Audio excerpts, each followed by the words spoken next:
So, in the last couple weeks, I did 2 little screenings of a new movie series called Castration Movie. They're directed by gender troublemaker Louise Word, a Canadian filmmaker known for classics such as Computer Hearts and 100 Best Kills, Texas Birth Control, Dick Destruction. In 2023, she started making her dream project, Castration Movie, with part 1 coming out in 2024. Part 1 was split up in 2 chapters. The first chapter being about a guy who falls into inceldom after his girlfriend breaks up with him, and the second chapter being about a trans woman named Michaela Sinclair, played by Louise Word, who works as a sex worker in Vancouver, juggling her personal life with her trans friends and her work life.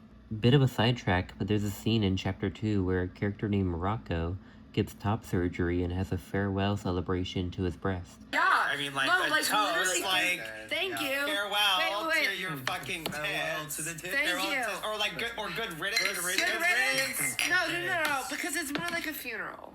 And then footage shows the actual actor, played by trans mask singer and activist Magda Baker, getting top surgery. It's so wholesome. A lot of Castration Movie Part 1 is really personal, a portrait of adult trans life in Canada. It's Louise Word's attempt to deliver a trans story by us, for us, and about us. Also, did I mention it's 4 hours and 35 minutes long? Plus, it's all recorded on a high-8 camcorder with only one take per scene in order to create a raw and awkward atmosphere.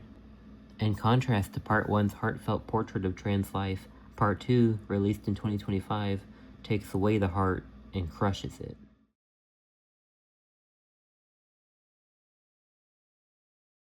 Set in Bushwick, New York, Part 2 follows Circle, a trans woman part of a trans femme separatist cult named Polygon, who base their whole ideology off the LGBT board on 4chan. They communicate concerns to an AI chatbot, perform groupthink, engage in ketamine-fueled orgies, and eat only hot dogs. Yeah, a pretty big jump from the last film. Also, it's 5 hours long.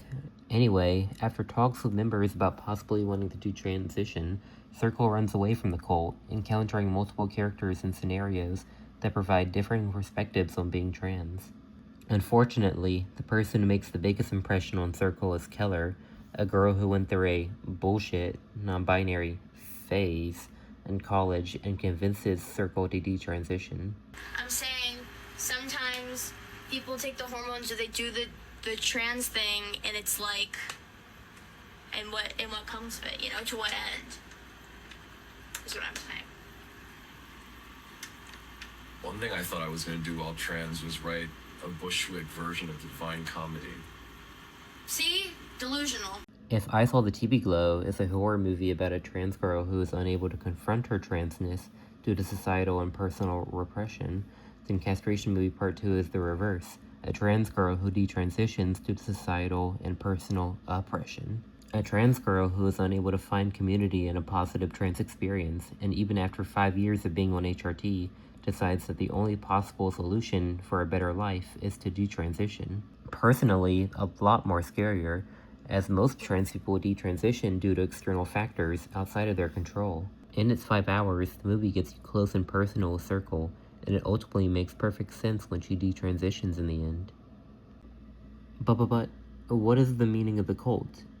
To me, the cult is a Discord server.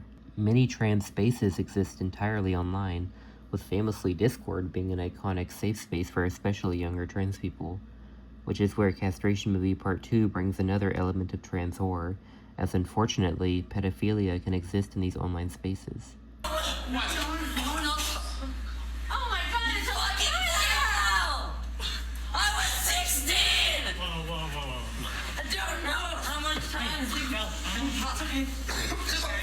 Towards the end of the movie, the leader of the cult is revealed to be a predator who uses predatory tactics in online spaces, specifically tactics targeted towards younger, vulnerable trans girls in order to recruit them to the cult. Many young trans people can have feelings of disconnection from the world, that safe spaces are scarce and rare, so when offered a place where only trans people live and support each other, it makes sense why so many people join the cult.